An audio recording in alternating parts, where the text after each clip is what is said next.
Double ലോക്കും താക്കോലും പറയുന്നവർക്ക് അഹങ്കാരമാണെന്നും നേമത്ത് BJP തികഞ്ഞ ആത്മവിശ്വാസത്തിലാണെന്നും രാജീവ് ചന്ദ്രശേഖർ.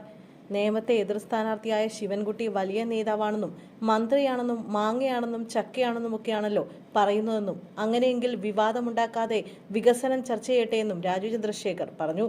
അടുത്ത 2 ദിവസം വികസനം മാത്രമായിരിക്കും പറയുകയെന്നും ഡീൽ അടക്കമുള്ള ആരോപണങ്ങളിൽ കൂടുതൽ പറയാനില്ലെന്നും രാജീവ് ചന്ദ്രശേഖർ പറഞ്ഞു.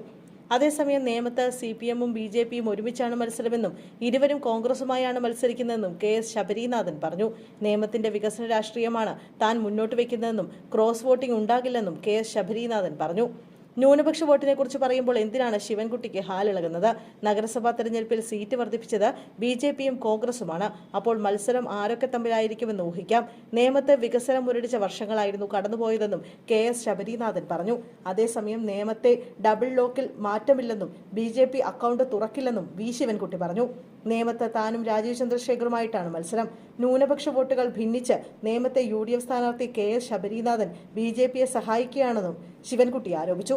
പ്രധാനമന്ത്രിയുടെ വരവൊക്കെ BJP ക്യാമ്പിൽ മാത്രമാണ് ആവേശമുണ്ടാക്കിയത്. കേരളത്തെ വഞ്ചിച്ച പ്രധാനമന്ത്രിയെ ജനങ്ങൾക്കറിയാം. വോട്ടർ പട്ടിക നോക്കിയാണ് വോട്ട് അഭ്യർത്ഥിക്കുന്നത്.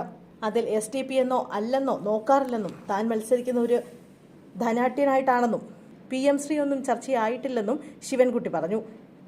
പരസ്യപ്രചാരണം അവസാനിക്കുന്ന ഇന്ന് പ്രചാരണവുമായി സജീവമായി മണ്ഡലത്തെ തുടരുകയാണ് ശിവൻകുട്ടി. വൈകിട്ടാണ് കൊട്ടിക്കലാശം.